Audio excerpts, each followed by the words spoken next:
Film की शुरुआत rural Australia के एक बड़े से घर में क्रिसमस के दिन शुरू होती है और एक ओल्ड लेडी एडना बिना किसी कपड़ों के वहां पर खड़ी हुई थी, जिसको कोई भी सुध नहीं था कि वहां पर हो क्या रहा था। अब 1 साल के बाद में एडना की बेटी के और पोती सैम उससे मिलने के लिए आते हैं, बट घर के अंदर उनको उनकी दादी और माँ नहीं मिलती। इनके पड़ोसियों का ये कहना था कि उन्होंने कई दिन से एडना को नहीं देखा है, मीनिंग ना ही वो बाहर गई है और ना ही वो घर में थी। अब एडना का घर एक पुराने गोडाउन जैसा था, धूल मिट्टी थी, घर पर हर जगह काले धब्बे यानी कि ब्लैक मोल्ड्स थे, चीजें बिखरी पड़ी थी, फ्रूट सड़ चुके थे, हर डोर पर नए लॉक्स थे, हर जगह नोट्स चिपकी हुई थीं जिसके अंदर कुछ सामान्य बातें थीं जैसे कि अलार्म सेट करो, खाना बनाओ एटसेट्रा, और कुछ अजीब बातें भी थी जैसे कि उसका पीछा मत करो और उससे दूर रहो। यहाँ पर ऐसा लगता है कि एडना को डिमेंशिया था। इस बीमारी में इंसान चीजें भूलने लगता है और डेली चीजों की फंक्शनिंग भी इफेक्ट होती है। काइंड ऑफ सिमिलर कॉन्सेप्ट हमने द टेकिंग ऑफ डेबोरा लोगन मूवी में देखा है,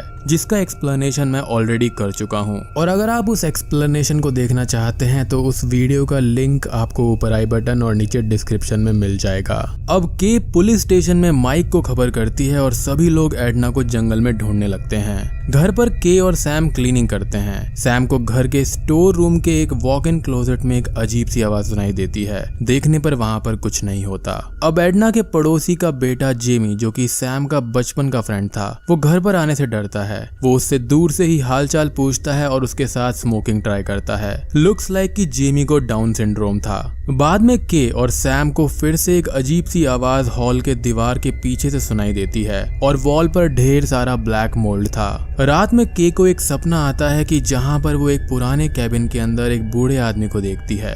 बाद में उस आदमी की पूरी बॉडी ब्लैक हो जाती है। वो देखने में काफी ज्यादा डरावना था और अब अचानक से ही वो मर जाता है। अगली सुबह एडना घर वापस आकर टी बनाने लगती है। पूछने पर वो ये कहती है कि उसे कुछ भी याद नहीं है कि वो कहां पर थी। उसका बिहेवियर बिल्कुल बदल गया था। अब एक डॉक्टर उसका फिजिकल टेस्ट करती है और टेस्ट करने के बाद में पता चलता है कि वो बिल्कुल ठीक है। लेकिन वहां पर एक प्रॉब्लम ये थी कि डॉक्टर उससे ये पूछती है कि उसकी चेस्ट पर ये काला धब्बा कैसा है। एडना उसका जवाब नहीं देती और ये कहती है कि उसको कुछ नहीं पता। यहाँ पर डॉक्टर के को एडना को अकेला ना छोड़ने की एडवाइस देती है। के अपनी लाइफ में काफी ज्यादा बिजी थी, इसलिए वो एडना का ख्याल रखने की हालत में नहीं थी। वो ये डिसाइड करती है कि एक ओल्ड एज होम ही बेस्ट ऑप्शन होगा एडना के लिए। रात में सैम को एक स्केच बुक मिलती है जहां पर वो कैबिन का स्केच भी था जिसे के ने सपने में देखा था। के ये कहती है कि वो उसके परदादा का घर था, उन्हें भी डिमेंशिया था। वो ये बताती है कि उनके फैमिली मेंबर्स ने उनका साथ छोड़ दिया था और वो अकेले ही उस घर में मर गए थे।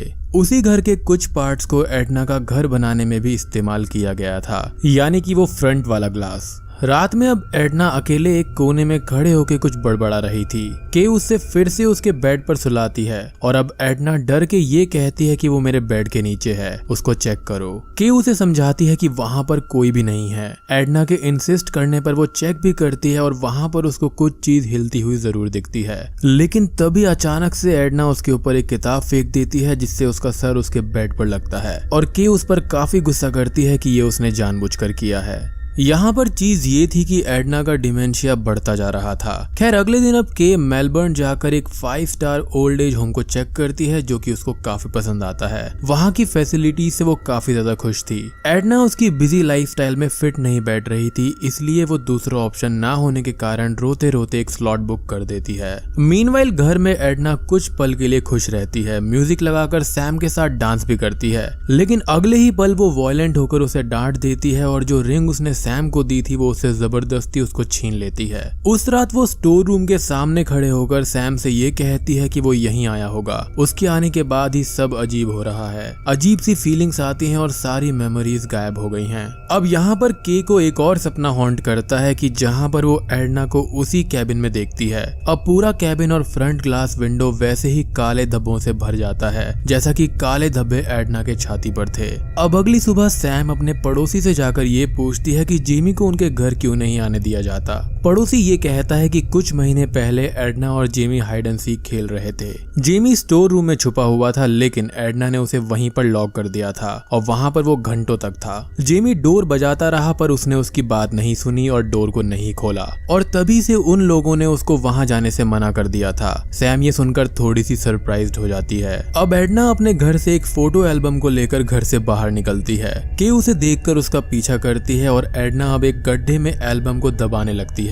और यहाँ पर सबसे स्ट्रेंज बात ये थी कि वो कुछ फोटोज को खाने भी लगती है। के यहाँ पर शौक में आकर उसे रोकने लगती है। एडना गुस्से में ये कहती है कि यही एक रास्ता है मेमोरीज को बचाने का, वरना वो घर के सारे मेमोरीज को नष्ट कर देगी। के को यहाँ पर ये यकीन हो जाता है कि उसकी मॉम की मेंटल कंडीशन बेहद खराब है। यहाँ पर के को उसकी गलती याद आती है और वो रोते हुए ये कहती है कि वो उसे अपने साथ ही रखेगी। अब सैम घर आकर उस स्टोर रूम को फिर से चेक करती है। तब उसे वहां पर एक डोर मिलता है और डरते हुए वो उसके अंदर चली जाती है।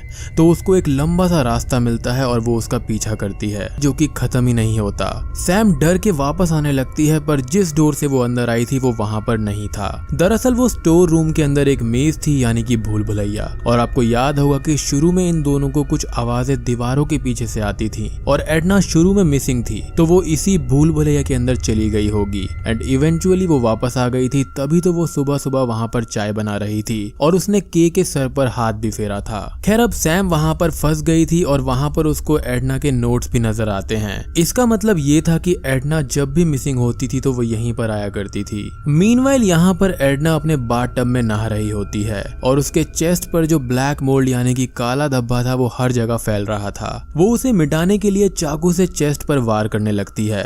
यहाँ पर वाटर ओवरफ्लो को देखकर के उससे ये पूछती है कि क्या वो ठीक है। जब कोई भी आवाज नहीं आती तो वो तोड़कर अंदर जाती है और उससे ये पूछती है कि उसकी चेस्ट को ये क्या हो गया है। लेकिन तभी घर की इलेक्ट्रिसिटी भी चली जाती है और अब अंधेरे में एडना बाथरूम से स्टोर रूम की ओर भागने लगती है। के भी अब उसका पीछा करती है एक कैंडल जलाकर। एडना अब सीधा उसी भूल भुलैया में चली जाती है जहां पर सैम थी। अब यहाँ पर एक अजीब सी चीज ये होती है कि एडना की वाइट स्किन गिर रही थी। वो उसी बूढ़े काले आदमी की तरह दिखने लगती है जिसको के ने अपने सपने में देखा था, जो कि असल में के परदादा थे। अब यहाँ पर एडना के पर वायलेंटली हमला करने लगती है और यहाँ पर ऐसा लगता है जैसे कि किसी डीमन ने उसको पजेस कर लिया हो। खैर अब के वहां से भागती है और वो सैम से जाकर मिल जाती है। दोनों भागकर एक डेड एंड की तरफ आते हैं जहां उन्हें ये पता लगता है कि वो एंड उनके घर के हॉल में खुलता है। दोनों मिलकर एक स्टील रॉड से उस दीवार को तोड़ने लगते हैं जो कि असल में लकड़ी से बनी हुई थी। इसी बीच एडना भी उनका पीछा करके वहां आकर हमला करने लगती है। जब तीनों वापस घर के हॉल में आते हैं तब सैम एडना को जोर से मारती है,